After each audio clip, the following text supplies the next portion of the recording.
तो एक बार फिर से आप सभी का यूट्यूब चैनल में मेरे स्वागत है और यूलर्स इंस्टीट्यूट के इस ऑनलाइन प्लेटफॉर्म में आपका स्वागत है। बच्चों, जैसा कि हम लोग कल जो है एक क्वेश्चन पढ़े थे, प्रकाश के परावर्तन का नियम पढ़े थे, और दूसरा क्वेश्चन जो है हम लोग पढ़े थे प्रकाश की किरणें गमन करती हैं, ये भी पढ़ लिए थे। और हम लोग को क्वेश्चन पढ़ना है कि यहाँ पे देखना है, तीसरा क्वेश्चन है कि तैलीय कागज होता है, तैलीय कागज होता है पारदर्शक, अपारदर्शक, पारभाषक। देखिए, कागज पे जब तेल लगा दिया जाता है तो कागज जो है पारभाषक बन जाता है।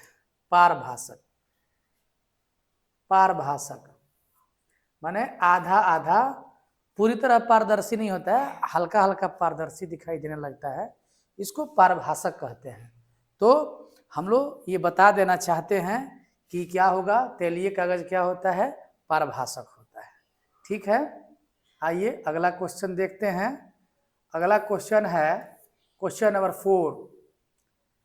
क्वेश्चन नंबर 4 है, प्रकाश तरंगे किस प्रकार की तरंगे होती हैं। तो मैंने कल बताया था कि प्रकाश जो है तरंगे अनुप्रस्थ तरंग होती है। ठीक है, क्या होती है, अनुप्रस्थ तरंग। प्रकाश तरंगे क्या होती है, अनुप्रस्थ तरंग होती है। और अनुप्रस्थ तरंग, दूसरा बात कि प्रकाश को गति करने के लिए किसी भी माध्यम की आवश्यकता नहीं होती है, और जिस तरंग को गति करने के लिए किसी भी माध्यम की आवश्यकता नहीं होती है उसको विद्युत चुंबकीय तरंग भी कहते हैं। तो प्रकाश तरंगे किस प्रकार की है, तरंग विद्युत चुंबकीय तरंग है। ठीक है, और साथ ही साथ मैं आपको बता दूं कि विद्युत चुंबकीय तरंग का स्पीड जो होता है वह 3 गुणे 10 के पावर 8 मीटर पर सेकेंड होता है। प्रकाश जो है तरंगे सीधी रेखा में क्या करती है, गमन करती है। कोई दिक्कत है? आइए अगला क्वेश्चन देखते हैं बाबू। अगला क्वेश्चन है, 5वां क्वेश्चन है आपका, किरणों के समूह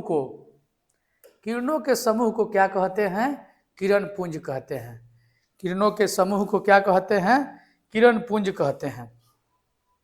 किरणों के समूह को क्या कहते हैं, किरणों के समूह को किरण पुंज कहते हैं। किरणों के समूह को क्या कहते हैं, किरण पुंज कहते हैं। आइए अगला क्वेश्चन मैं देखता हूं आपको। क्वेश्चन जो है, क्वेश्चन नंबर है आपका 6 जो है कहता है किसी उच्च कोटि की पालिश किए गए दर्पण अपने पर पड़ने वाले प्रकाश को परावर्तित करता है। किसी उच्च कोटि के पालिश किए गए दर्पण अपने पर पड़ने वाले प्रकाश को परावर्तित करता है, पूर्ण रूप से, अंशतः, अपवर्तित करता है, अवशोषित करता है। तो मैं आपको बता दूं कि जब किसी सतह पर उच्च कोटि का पालिश कर दिया जाएगा तो ये क्या बन जाएगा मालूम है, जब किसी सतह को क्या कर दिया जाएगा, पालिश कर दिया जाएगा, ये जो पालिश आप जो है कर देंगे तो ये क्या बन जाएगा, जो है दर्पण बन जाएगा। और जानते हैं ये पालिश होता है सिल्वर नाइट्रेट के घोल से। दर्पण पर किसका घोल लगाते हैं बाबू, सिल्वर नाइट्रेट। और सिल्वर नाइट्रेट का घोल जो फार्मूला में आप पढ़े हो कि AgNO3 होता है। जब किसी सतह को उच्च कोटि का पालिश किया जाता है तो सिल्वर नाइट्रेट के घोल से कलई कर दिया जाता है, और ये जब दर्पण बनेगा तो प्रकाश के किरणों को क्या करेगा, परावर्तित कर देता है, परावर्तित। और ये अवशोषित नहीं करेगा, अपवर्तित नहीं कर पाएगा, अंशतः नहीं करेगा, पूर्ण रूप से क्या कर देगा, परावर्तित कर देगा। पार्शियली नहीं करता है, पूर्ण रूप से परावर्तित करता है। तो आइए मैं आपको अगला एक पॉइंट में दिखाता हूं। अगला क्वेश्चन है, 7वां क्वेश्चन है कि एक अभिसारी किरण पुंज किरण पुंज समतल दर्पण पर आपतित होती है तो परावर्तित किरण अभिसारी, अभिसारी किरण पुंज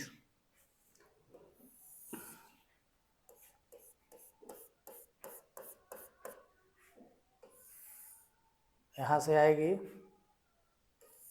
यहाँ से आएगी, यहाँ से आएगी, तो क्या होगा,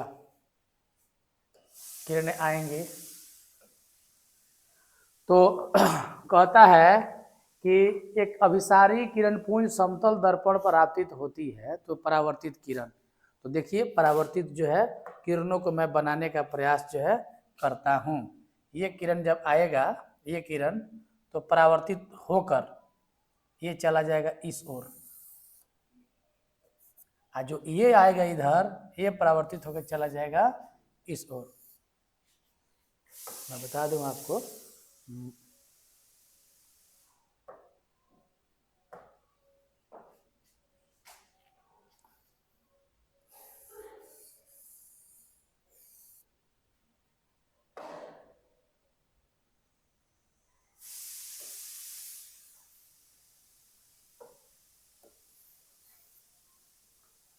थोड़ा सा गड़बड़ हो गया, मैं एक बार फिर से बता देता हूँ कि देखिए समतल दर्पण है और यहाँ से एक लाइट यहाँ पे ये हो गया, आ रहा है, यहाँ से ये भी आ रहा है और यहाँ से ये भी आ रहा है, ये सब हो गया अभिसारी किरण पुंज।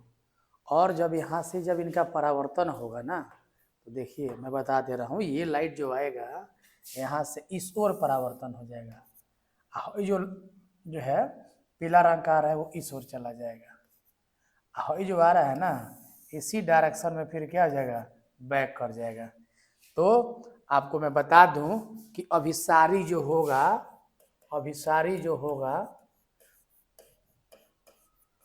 अभिसारी बदल जाएगा, किसमें बदल जाएगा, अपसारी में।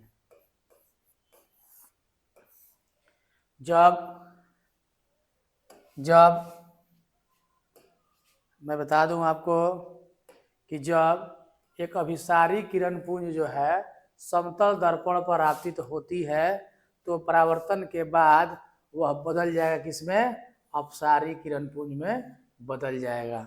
ठीक है, ये अपसारी किरण पुंज में बदल जाएगा। तो आइए मैं दिखाता हूं आपको एक अगला क्वेश्चन जो है, अगला क्वेश्चन क्या कहता है। तो अगला क्वेश्चन का कॉन्सेप्ट है, क्वेश्चन नंबर 8 है। आइए, समतल दर्पण द्वारा बना प्रतिबिंब, क्या जानते हैं कि समतल दर्पण द्वारा कैसा प्रतिबिंब होता है। तो समतल दर्पण में बना प्रतिबिंब देखा जाए,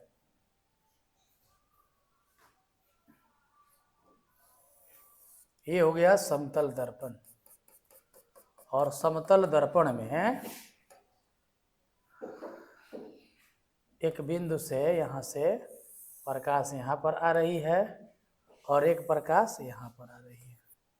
परावर्तन के बाद लाइट चला जाएगा इधर और ये लाइट चला जाएगा इधर, और परावर्तन के बाद से इसको डॉट लाइन से हम लोग क्या करेंगे, पीछे बढ़ा देंगे, और पीछे बढ़ाएंगे तो जहाँ पे ये काटेगा ना, यहीं पर बनेगा वस्तु का प्रतिबिंब।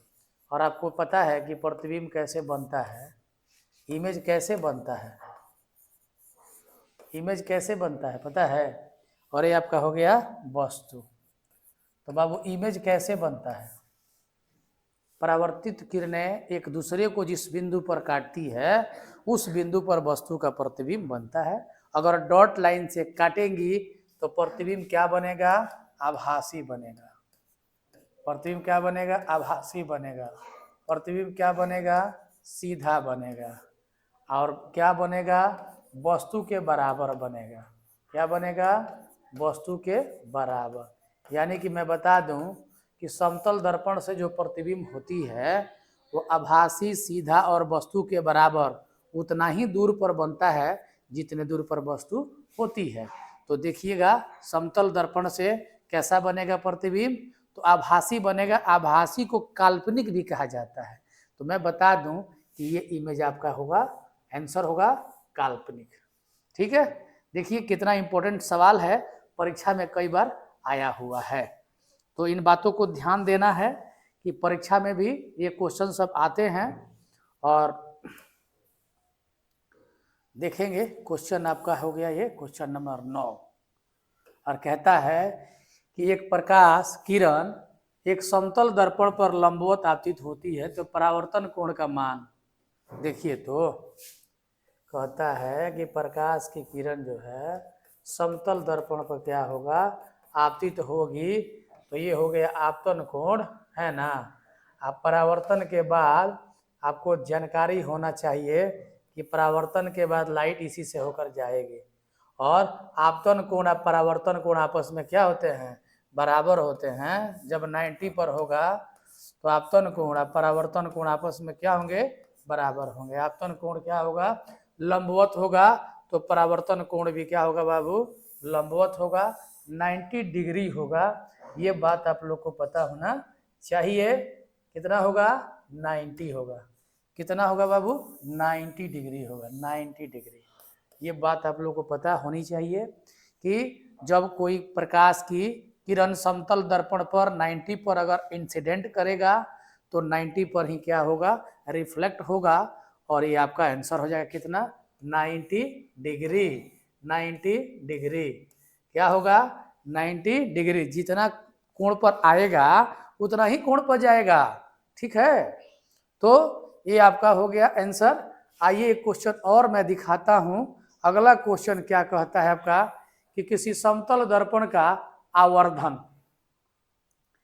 किसी समतल दर्पण का आवर्धन, आवर्धन समझते हैं, आवर्धन क्या होता है, आवर्धन, आवर्धन, आवर्धन क्या कहेंगे,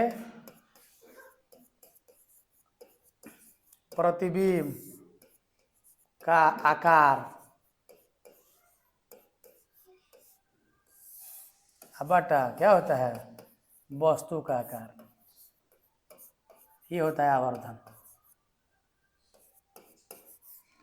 प्रतिबिंब का आकार और वस्तु के आकार का अनुपात जो होता है वो आवर्धन होता है। और मैं ये कहना चाहता हूँ कि समतल दर्पण में आवर्धन की जब बात आएगी तो सबसे पहले आपको जानकारी होना चाहिए कि समतल जो है दर्पण से कैसा इमेज बनता है। तो इमेज आपको बता दूं कि अगर प्रतिबिंब और जो है इमेज, प्रतिबिंब और जो है वस्तु दोनों आपस में क्या होते हैं, बराबर बराबर होते हैं। यदि अगर प्रतिबिंब x होगा, प्रतिबिंब यदि अगर x होगा तो वस्तु का आकार भी x होगा, दोनों कटेगा तो क्या बना देगा बाबू, प्लस में क्या बनाएगा, 1 बना लेगा। यानी कि किसी समतल दर्पण द्वारा जो आवर्धन होगा वह क्या होगा, किसी समतल दर्पण के द्वारा आवर्धन क्या होगा, तो +1 के बराबर होगा, ठीक है। तो आज के इस क्लास में इतना ही, हम लोग मिलेंगे नेक्स्ट क्लास में, बने रहिए। और भी बेहतर जानकारी जो है के लिए हमारा जो है यूलर्स इंस्टीट्यूट का प्ले स्टोर से ऐप डाउनलोड कर सकते हैं और बेहतर जानकारी ले सकते हैं। आज के लिए इतना ही।